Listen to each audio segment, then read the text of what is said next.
And unless the technology really begins to help them out in managing the classroom, I don't know how fast they can adapt to taking these things out. I'd just like to add that there are a couple of really good things going on with teachers. One of them is that they generally now are favorite games or pro game. Very representative teachers recognize that you have to meet people where they're at, and they recognize that, in fact, kids are capable of learning a lot from games. Something else that's important is that teachers are under a huge amount of pressure. I mean, what they're expected to do these days in a scarce number of hours in the classroom, it's just very difficult to do it.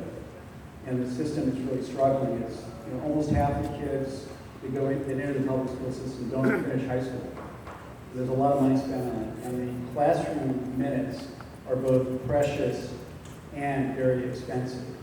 So what you have the potential with games is take it away from competing for those minutes, because there's so many other things that need those minutes, and then having it be a self-paced experience where kids can progress on their own, be assessed on their own, and it really has the potential to simplify things a great deal. And I think teachers are really going to welcome it.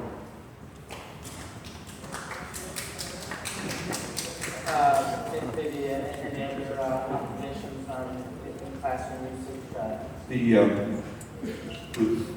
There's several big problems with the way things are structured now. The teacher is really under a lot of pressure for things that have very little to do with education, everything to do with fire and safety, or various other things. And what the games can do is take a classroom of 30 kids and turn it into a virtual classroom of 10 kids. Because if there are 20 kids on a screen, you've got 10 kids that can be having one-on-one or one-on-10, which is a much more, manageable group. But there's an issue of the digital haves and the have-nots. We talk about iPhone use or Android use and an internet connection. And when you're talking about a monthly bill that can be $50 or $60, or if you're just for have Wi-Fi in your house, that again, it's way outside of the budget of a lot of people. And when you go into rural India or Pakistan or something like that, call the cops. I mean, it just doesn't work. Whereas you have a country like South Korea with, high-speed internet into every household. Next year, they will have no textbooks in their classrooms. It'll all be, online augmented to the teachers. And those are the people who are going to be beating us if we don't get our act together. And so I think that we got together as a nation to build the interstate highway system. I really think we have to have a ubiquitous broadband infrastructure in the nation for everybody. Maybe we'll just get ready to open it up to some audience Q&A, but as we make our way, just raise your hand, we'll get a microphone to you. We would love to build on. Yeah. What's that? Oh, yeah, exactly. As we set up the audience Q&A, we'll transition. But Osman, you talked about maybe the breakout is going to come from emerging market. Nolan, you obviously talked about Korea and the move to digital. But David, I'd love your thoughts. I mean, I think you've mentioned, some of your games have been big in Brazil. But to what extent are you looking at Asia? Tough market. So we look at, we do incredibly well in places that you would not you'd be surprised, like Russia, top market for us. We'll be going School Dragon. So a big property like Dragons, you need to have a partner over in China, so you have to really, it's a long-term process. You launch a year ago, okay, another year we'll actually have on the ground, and you just got to work through the process. So we have an incredibly fortunate situation. DreamWorks has a direct relationship with the government, have an investment, have an innovation studio there, so we can get into that market.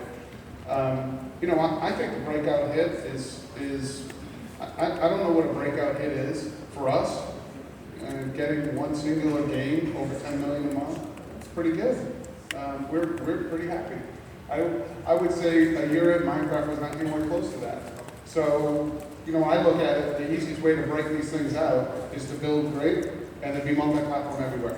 You know, we have this massive grid.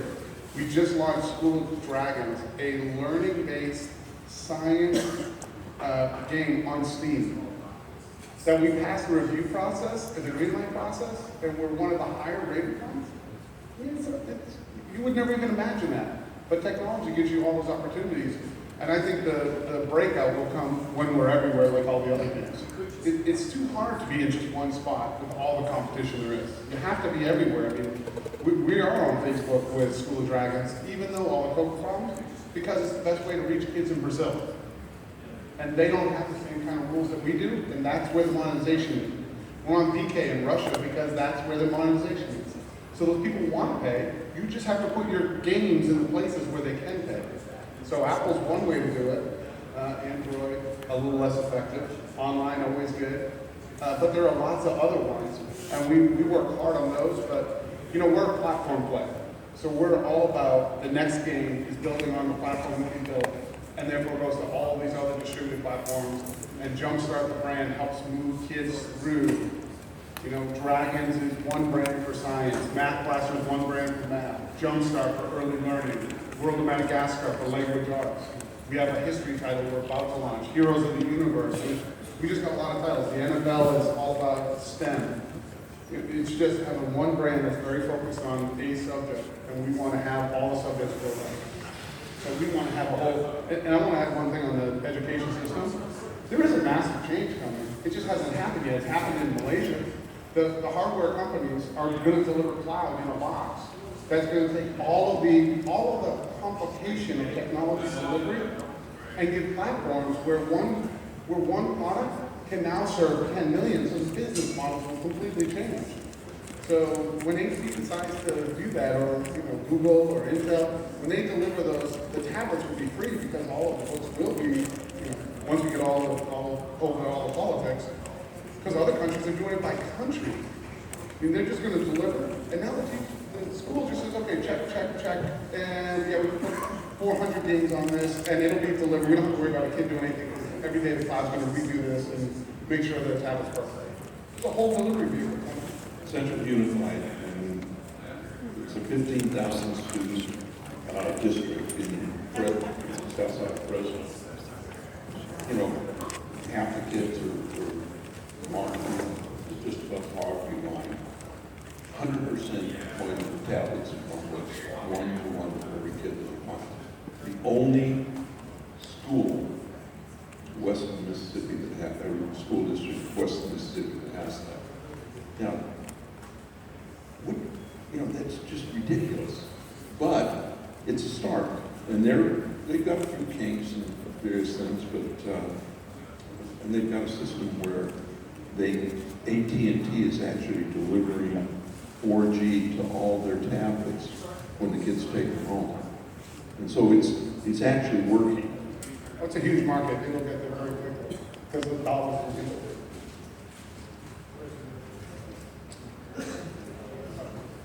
Skinner Graham, a consultant.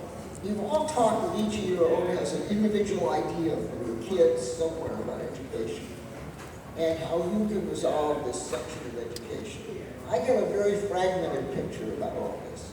Have any of you looked at the overall growth process and the science of kids growing up through school, for example? We know people who sent their kids to high school too early, and they're starting kids early, and maybe the contraction to 3 months of work with college. Have any of you looked at the overall process of the product and where it fits in this overall picture of education? Yes, so we have looked at science, and what we have tried to see is what does it take to have a kid start science in 3rd grade and work their way all the way through high school, right? And you know, the biggest positive thing that's happened is the next generation science standards. The US government has come and set the direction that here's what we really need to teach kids And you have to teach them not in the memorization manner, but more in the application of science. So I think over the next 2 years, you will begin to see, especially in science, a lot of platforms coming out in 2 or 3 years, which will begin to allow self-paced manner for a kid to get through 4 years of high school science in 6 months if they wanted to. So I think we certainly as a company are moving in that direction. Now, the other thing is when it comes to adaptive learning, another thing NGSS is doing is that they're not saying that you should just do adaptive learning in physical science and learn everything about physics as fast as you can, because the right way to teach science is integrated science. You'll have to learn about physics, biology, chemistry, science. So it's instead of going up in an adaptive fashion, you have to have a path through learning. And with the technologies, with NGSS, with companies like Galaxy trying to create the content from scratch, for the right levels, I think you will see many of those things happening over the next few years. The time and technology and intentions is all going in the direction. But it'll take a few years, because we certainly don't want to go and build all the content if we can't get elementary right? We have to make sure when a kid enters a platform, are they going to stick with it? So we really have to worry, is out of the gates, are we doing the right thing, and then we build on top of it, and that just takes a little bit of time.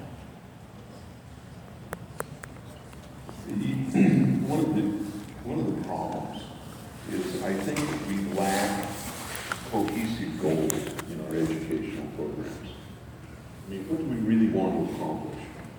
Do we want to make, great citizens that know, all names of the presidents, or do we want to make sure that when they decide, they can get a job?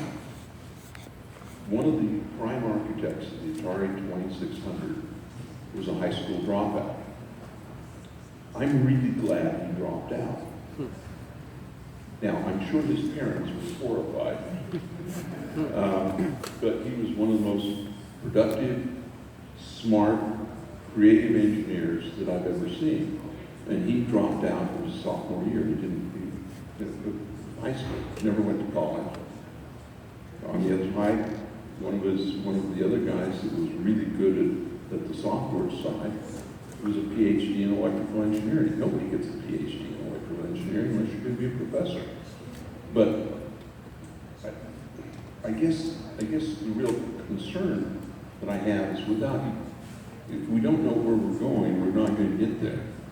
And if you want to know the most successful education system, in my opinion, is the German system that graduates per capita 20% of what the United States does, but they have a wonderful apprentice program. There's so many rules and regulations about apprenticeships in the United States that we're discouraging that. As a result, we have no more master machinists. We can't do tooling, we can't do a lot of things, and yet we have a whole bunch of paleontologists that can't get a job. I don't know. Hi, my name is Landon Phillips, and I know you guys are talking about for kids, a kid's going to smell an edutainment game a mile away, and if it's not fun, first and foremost, nobody's going to buy it. And I wholeheartedly agree with that, but from a business standpoint, I'm curious to know approximately how much do you hire, what percentage of your companies, either through consulting or for actual hiring, what percentage of that is made up of people from the education industry? So, in other words, do you have any teachers or professors as consultants, or is this pretty much done with game design first and foremost, and then you kind of see how it fits? No, we're just winging it. Of course we do. I mean, seriously.